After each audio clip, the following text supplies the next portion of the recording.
Hello students, आज की इस वीडियो में हम एक्सरसाइज 7.1 का थर्ड क्वेश्चन करने वाले हैं। थर्ड क्वेश्चन है हमारा AD and BC are equal perpendiculars to a line segment AB। यहाँ पर क्या बोल रहा है, देखो फिगर दे रखा है 7.18 यहाँ पर ये फिगर दे रखा है। इस फिगर के बारे में क्या बोल रहा है, AD and BC are equal. AD और BC जो है वो इक्वल है। AD यहाँ पर है और BC यहाँ पर है। ये वाली साइड और ये वाली साइड क्या है, इक्वल है। परपेंडिकुलर्स टू अ लाइन, और ये परपेंडिकुलर किस पे है, लाइन सेगमेंट AB। ये जो लाइन सेगमेंट AB है इस पर देख सकते हो आप 90 डिग्री का एंगल बना रहे हैं। परपेंडिकुलर का मतलब है, परपेंडिकुलर टू अ लाइन का मतलब है किसी के ऊपर 90 डिग्री का एंगल बनाते हैं जिसके ऊपर ये खड़े हैं। तो यहाँ पर ये वाली लाइन जो 90 डिग्री है, इस तरीके से इस वाली लाइन पे AB पे ये वाली लाइन खड़ी है, तो ये 90 डिग्री का एंगल यानी परपेंडिकुलर है। क्या बोल रहा है, so that CD bisects AB। हमें क्या शो करना है, हमें करना है कि CD जो है, CD कहाँ पर है, C एरा D एरा, ये जो CD है ये बाइसेक्ट कर रहा है किसको, AB को, यानी इस लाइन को बाइसेक्ट कर रहा है, ये हमें शो करना है। बाइसेक्ट मतलब दो बराबर भागों में बांट रहा है, ये हमें शो करना है। तो चलिए बताते हैं कैसे करते हैं। इसको यहाँ पर पहले फिगर बना लिया, क्वेश्चन लिख लिया, सॉल्यूशन में लिखना है आपको। वी हैव एंगल ABC, हमारे पास एंगल ABC 90 डिग्री है एंड एंगल BAD 90 डिग्री। तो ABC यानी ये वाला एंगल हमारे पास 90 डिग्री लिख लिया। एंगल BAD सबसे पहले B, फिर A कहाँ है हमारे पास, ये रहा, और फिर D ये रहा। तो बीच वाला हमारा एंगल होता है, तो BAD हमारा 90 डिग्री हो गया। मैं पहले भी बता चुका हूँ, फिर बता रहा हूँ, बीच में जो होता है वही हमारा एंगल होता है। तो बीच में यहाँ B है तो इस एंगल की बात कर रहे हैं, यहाँ पर A है तो इस एंगल की बात हो रही है।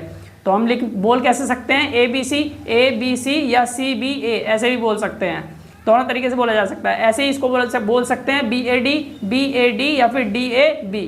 तो ये दोनों क्या है, 90 डिग्री, ये भी 90 डिग्री है, ये भी 90 डिग्री है। ये बात हमने लिख ली।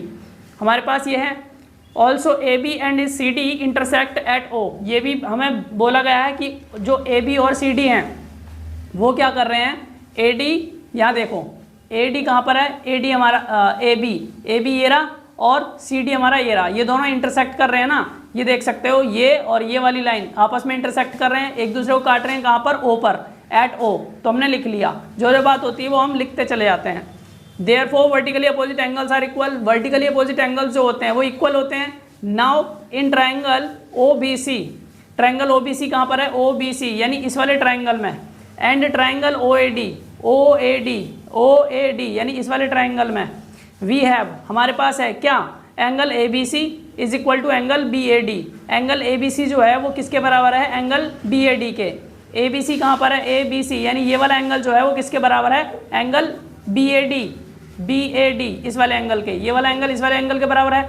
ये वाला एंगल जो है इस ट्राइंगल में है और ये वाला एंगल जो है वो इस ट्राइंगल के अंदर है। ये बात पहले लिखी है हमने, और यहाँ रीजन भी लिखा है, each is equal to 90 degree, यानी दोनों ही 90 डिग्री के एंगल हैं। आगे बढ़ते हैं, BC is equal to AD। ये हमें दे रखा है क्वेश्चन के अंदर कि BC जो है वो क्या है, AD के इक्वल है। ये लिखा है ना, AD and BC are equal. तो हमने लिख दिया ये बराबर हैं। तो BC वाली जो साइड है आप देख सकते हो इस ट्राइंगल की है, और AD वाली साइड जो है वो इस ट्राइंगल की है। तो हमें एक साइड यहाँ पर इस ट्राइंगल में मिल गई, एक साइड इस ट्राइंगल में, यानी दोनों में हमें एक एक साइड मिल गई है और एक एक एंगल मिल गए हैं, ये वाला एंगल और ये वाला एंगल। अब यहाँ पर हम तीसरे एंगल की इसकी बात करेंगे। देखो कैसे, एंगल BOC यानी ये वाला एंगल जो है वो किसके इक्वल है, एंगल AOD यानी इस वाले एंगल के। ये वाला एंगल इस वाले एंगल के इक्वल है। क्यों, वर्टिकली अपोजिट एंगल्स हैं, ये रीजन भी हमने लिख दिया है, वर्टिकली अपोजिट एंगल्स, और वर्टिकली अपोजिट एंगल्स हमारे इक्वल होते हैं, इसलिए हमने ये लिखा। Therefore using ASA criteria we have. अब यहाँ पर जो है एंगल साइड एंगल से ये क्या हो जाएगा, हमारे पास कॉन्ग्रुएंट हो जाएंगे। तो ट्राइंगल OBC कॉन्ग्रुएंट है ट्राइंगल OAD के। तो OBC मतलब OBC ये वाला ट्राइंगल जो है वो कॉन्ग्रुएंट हो जाएगा OAD यानी इस वाले ट्राइंगल के, किससे, एंगल साइड एंगल से।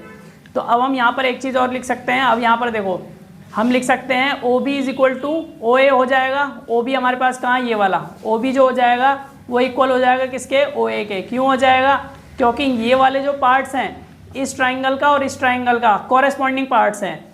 तो ये हमने लिख भी दिया है कि ये इक्वल कैसे हो रहे हैं, CPCT से। कॉरेस्पॉन्डिंग पार्ट्स क्या होते हैं, कॉन्ग्रुएंट ट्राइंगल्स के, वो इक्वल होते हैं। तो ये CPCT लिख देते हैं इसको शॉर्ट में। अब यहाँ पर O is the mid point of AB। जो O है भाई, ये वाली साइड और ये वाली साइड हमारी बराबर हो गई है, और O जो है वो मिड पॉइंट है। किसका, ए बी का, इस पूरे का। तो हम यहाँ लिख सकते हैं दस सी डी बाइसेक्ट्स, ये जो सी डी है वो क्या कर रहा है, बाइसेक्ट कर रहा है ए बी को, इस ए बी को बाइसेक्ट कर रहा है। भाई हमने अभी देखा कि ये वाली यहाँ से लेके यहाँ तक की साइड और यहाँ से लेके यहाँ तक की साइड जो है बराबर है, तो बराबर है कब, जब ये इसको काट रहा है तभी तो बराबर है ना। तो हमने इसीलिए लिख दिया thus C D bisects A B, ये हमें शो करना था, प्रूव करना था, हमने प्रूव कर दिया। तो ये थर्ड क्वेश्चन था हमारा। फोर्थ क्वेश्चन अपनी नेक्स्ट वीडियो में करेंगे।